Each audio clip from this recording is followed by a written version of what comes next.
албай исследованияны алгандан кийин, анализдерин колуна алгандан кийин ата энеге берет. Ата эне өзү анан кандайдыр бир кадамдарга барат да, чечет же калтырат же калтырбайт да. Ошону эле айткым келди, чын айтса. Кече деле ошону эле айткым келген. Фашист, сашист деген туура эмес түшүнүп калгандардан дагы бир жолу кечирим сурайм. Бүгүнкү инвалидтер жөнүндө чын айтайын, эч кандай сөз жок. Ал биздин элибиз, ал биздин элибиздин бир катмары.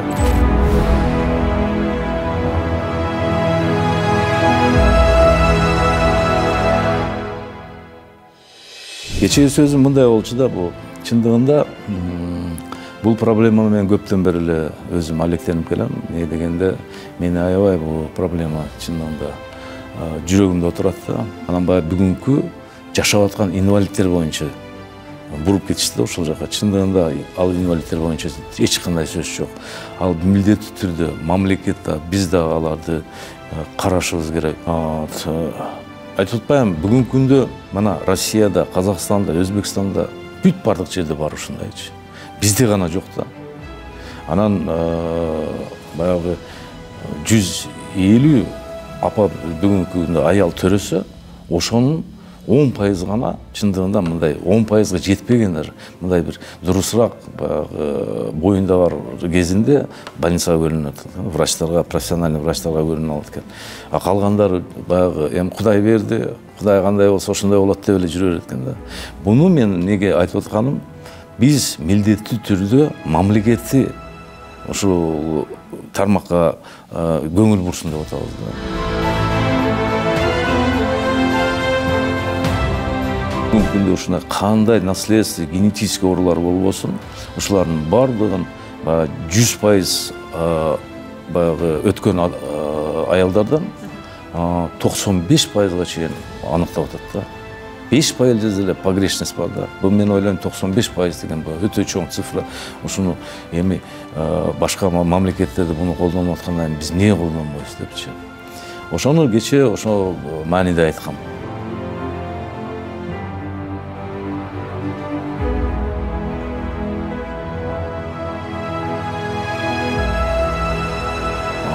Ошол принтериальный скрининг деген ошол бүгүнкү күндө аябай көп ооруларды, наследственный, генетический оорулар бар, ошолордун баарын выявлять этсе болот экен да. Эмне дегенде, бул оорулар жөнөкөй оорулар эмес да. Бул умственная отсталость берет баягы. ДЦПны өзүңөр билесиң.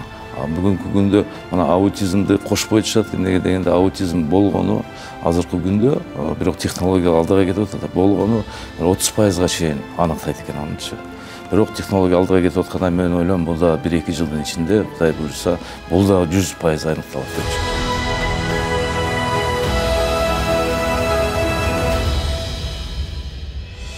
Албай исследованияны алгандан кийин, анализдерин колуна алгандан кийин ата энеге берет. Ата эне өзү анан кандайдыр бир кадамдарга барат да, чечет же калтырат же калтырбайт да. Милдеттүү түрдө аны алдырып кой деген эч ким жок да. Ошондуктан баягы ата эне өзү чечет ал маселеничи.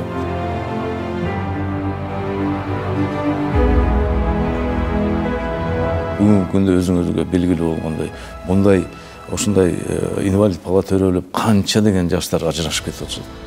Канча деген тиги апа өзү жалгыз ушу балам менен. Мен силерге бир мисал келтирип кетейин. Ал жакын эле кишилер мангачы. Азыр мына бир кызы бар, бир инвалид баласы бар. Бүгүнкү күнгө чейин кызына ушинтип айтты да, эртең биз кетебиз бу дүйнөдөн. Сен ушу баланы карагын депчи. Мына кичинекей кызга бүгүн ар күнү ушунун нерсени айтат да. Бул деген мына байлап атат да, сен ушуну кара, биз кетип калсак депчи.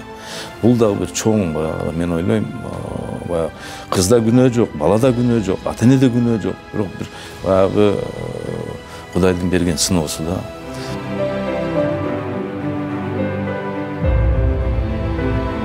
Өзү чоң маселе да.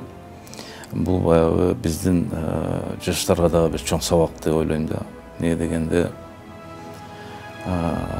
кыргыз нация катары, эл катары канча кылымдан кылымга келет. Мен ушуну баягы жаштарга тарбия катары дагы мындай бир сабак катары айтайын дегеним да. Эртеңки күнү ушундай биздин келечегибиз, биздин баягы кыргыз деген атыбызды улап кете турган чындыгында жаштарыбыз. Ушу жаштар ушул маселеге мындай тереңирээк караса деп, мындай бир сабак катары айтып кетип атам да ушуну. Бүгүнкү күндө чын айтайын даяр эмес. Бирокчу биз даяр эмеспиз деп кете берсек убакыт өтө берет. Ошоңго даярдыкты бүгүн башташыбыз керек негизинен. Бул эртең эле кирип калбайт. Бүгүн эле мындай депчи, Кудай буюрса азыр баштасак, бир жылдан кийин бир башка специалисттерди алып келебиз, кандай кылабыз, же окутабыз өзүбүзгүлөр. Бир жылдын ичинде бир кичине болсо да даярдык болуп калат да. Бизде бүгүн чын айтсам медицина тармагында генетик врачтар, доктор науктар жок. Бул чоң көйгөй. Мен Садыр Нуркожоевичке, биздин урматтуу президентибизге ыраазычылык билдирем. Кечээ күнү мына министрлер кабинетинин өзүнүн тескемеси чыкты. ГЧПнын өнүгүү боюнча 22-26 жылга планычы. Ошол жерде ушул маселе камтылды да. Ал маселени кантип ишке ашырышат, мына Кудай буюрса, мен ойлойм, биз дагы жардам беребиз депчи. Биздин баягы өзүбүздүн ушунча жылдан бери кылган жумушубуз бар. Бул тармакта анан сүйлөшкөн кишилерибиз бар, жардам бере турган консультанттарыбыз бар. Мен ойлойм, баягы бир жакшы натыйжага чыгабыз кылычы жыйынтыкка.